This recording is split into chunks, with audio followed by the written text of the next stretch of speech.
दोस्तों, आज हम आपको औरत के पवित्र अंग के बारे में बताने जा रहे हैं। क्या आपको पता है कि औरत का कौन-सा सबसे ज़्यादा अंग पवित्र होता है? खासकर यह वीडियो मर्दों के लिए है। हर मर्द को स्त्री के इन पवित्र अंगों के बारे में जानकारी होनी चाहिए। तो चलिए दोस्तों, हम इस वीडियो के माध्यम से जानते हैं कि स्त्री का कौन-सा अंग सबसे ज़्यादा पवित्र माना जाता है। दोस्तों, यह प्रश्न एक बार स्त्री अपने पति से पूछती है कि आप तो मुझे तरह-तरह की पहेली बुझा रहे हो। क्या आप मुझे मेरे एक प्रश्न का उत्तर बता सकते हो? फिर स्त्री अपने पति से पूछती है कि आप मुझे ये बताएं कि औरत का वह कौन सा अंग है जो सबसे ज़्यादा पवित्र होता है। जब पति इस प्रश्न को सुनता है तो मुस्कुराने लगता है और कहने लगता है कि यह प्रश्न तो बहुत आसान है, और वे अपने जवाब में कुछ बातों को बताते हैं। लेकिन पत्नी कहती है कि नहीं, इस सवाल का जवाब बिल्कुल गलत है। अगर इस प्रश्न के होते हैं दोस्तों, इस प्रश्न का उत्तर क्या हो सकता है, इसे भी हम वीडियो को से जानेंगे। तो दोस्तों, अगर आप भी इस वीडियो को अंत तक सुनते हो तो आपको भी पता चल जाएगा कि औरत का कौन सा अंग सबसे ज़्यादा पवित्र होता है। दोस्तों, इस वीडियो को शुरू करने से पहले आप लोगों से एक छोटी सी गुजारिश है कि अगर आप लोग चैनल पर नए हो तो चैनल को सब्सक्राइब करना, और वीडियो अगर आप लोगों को अच्छी लगी तो कमेंट करके ज़रूर बताएं। दोस्तों, वह आदमी अमीर सेठ के यहाँ काम करने पहुँचा, लेकिन देर हो चुकी थी। अमीर सेठ ने उसे डांट लगाई और कहने लगा कि अब तुझे काम पर सही समय पर नहीं आना है, तो तू मुझे पहले ही मना कर देता, तेरे बदले और दूसरे लोगों को मैं रख लेता तो आज मेरा काम जल्दी समाप्त हो जाता। लेकिन सेठ की इतने गुस्से वाली बात को सुनने के बावजूद वह काम करने लगा। जब वह काम करके शाम के समय एक बूढ़े व्यक्ति के साथ गुजर रहा था, तब उस बूढ़े व्यक्ति ने कहा कि बेटे, तुम्हारे ऊपर तो सेठ आज बहुत ज़्यादा गुस्सा हो गया था, तुम्हें डांटा भी और तुम्हें तरह तरह की बातें बोल रहा था। इसके बावजूद भी तुमने सेठ के यहाँ काम किया। लेकिन बेटे, तुम लेट क्यों हो गए थे? इतनी देरी से तुम खेत में क्यों पहुँचे? तभी वह व्यक्ति उस बूढ़े आदमी से कहने लगा कि क्या बताऊँ चाचा जी, आज मेरे साथ एक ऐसी मुसीबत खड़ी हो चुकी है जिससे मैं परेशान हो गया हूँ।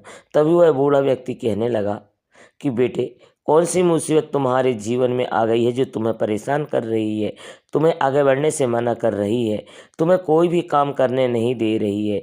तभी वह कहने लगा कि क्या बताएं चाचा,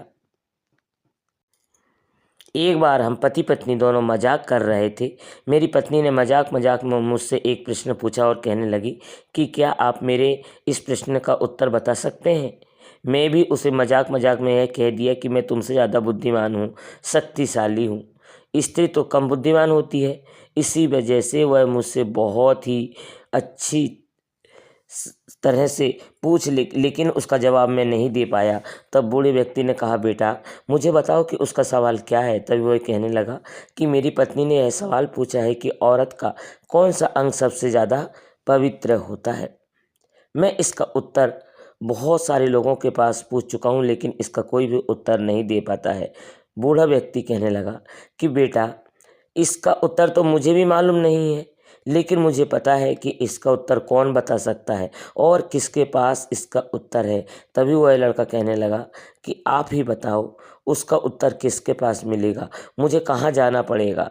बूढ़ा व्यक्ति उस बताता है और कहता है कि जंगल में एक बहुत बड़ा कुटिया है, और वह कुटिया रात के समय में खुलती है, और उसमें एक बाबा बैठते हैं, और वह बाबा रात के समय में ध्यान लगाते हैं। जब अंधेरी रात होती है तो वह ध्यान लगाता शुरू करते हैं, और सुबह होते ही उनकी ध्यान खत्म हो जाती है। जैसे ही उनकी तपस्या खत्म होगी, तुम उनके पास जाना और बैठ जाना। बैठने के बाद उनसे अपनी समस्या का समाधान पूछना।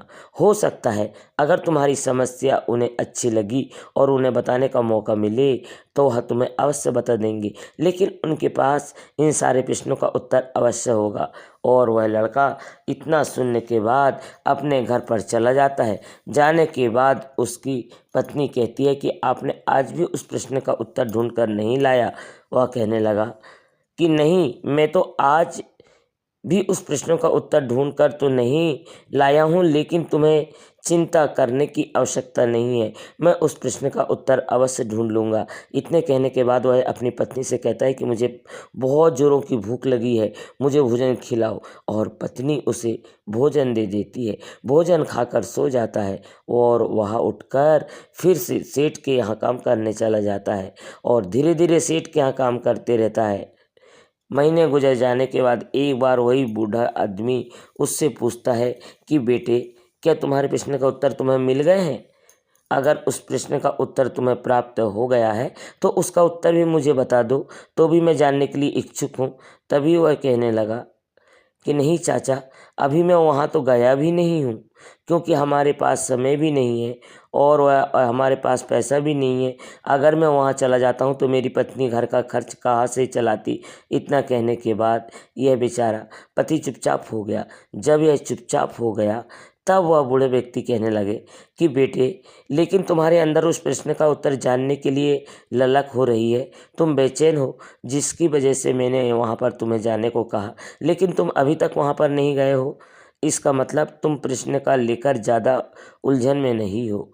तभी वह कहने लगा कि नहीं, उलझन में तो बहुत ज़्यादा हूँ, क्योंकि मुझे उस प्रश्न का उत्तर कैसे भी करके प्राप्त करना है, लेकिन मेरे पास समय नहीं है। अगर मैं चला जाऊंगा तो मेरे घर पर माता पिता बूढ़े हो चुके हैं, उनके बुढ़ापा में कौन सहारा बनेगा। मेरी पत्नी तो उनके आदर भाव भी नहीं करती है। बूढ़े व्यक्ति ने कहा कि चलो मैं तुम्हारे घर पर जाकर तुम्हारे माता पिता का आदर भाव करूंगा, लेकिन तुम उस बाबा के पास पहले जाओ और इस प्रश्न का उत्तर प्राप्त करके जाओ। यह बात सुनकर उस लड़के को लगा कि यह तो बिल्कुल सही बात है। मेरे माता पिता का ख्याल तो यह बूढ़े व्यक्ति रख रहे हैं और यह सब तब तक रखेंगे जब तक मैं वहाँ से चला आऊँगा। वह बूढ़े व्यक्ति को अपने घर तक छोड़ देता है और उन्हें छोड़ने के बाद वहाँ पर चला जाता है। जब लड़का वहाँ पर पहुँच जाता है तो देखता है कि वहाँ तो कुटिया है, लेकिन वहाँ पर ज्ञानी बाबा नहीं है। लेकिन वह आधी रात का इंतज़ार करने लगता है। जब आधी रात होती है तो ज्ञानी बाबा अपने आप आ जाते हैं और ध्यान में बैठ जाते हैं और ज्ञानी बाबा के बगल में वह लड़का भी बैठ जाता है। जब उनके ध्यान खत्म होने वाला था तभी सुबह होने वाली थी। सीढ़ी बोल रहे थे जिसकी वजह से उनका ध्यान खत्म हो गए। जैसे उन्होंने ध्यान खत्म किया तभी इस लड़के पर उनकी नज़र पड़ी और वे देखते ही रह गए। तभी लड़का कहने लगा, हे ज्ञानी महात्मा, मुझे आपसे कुछ प्रश्न पूछने हैं, क्या आप मुझे मेरे प्रश्न का उत्तर बताओगे? तभी उन्होंने कहा कि बेटे, तुम कौन हो, कहाँ से आए हो और क्या प्रश्न है?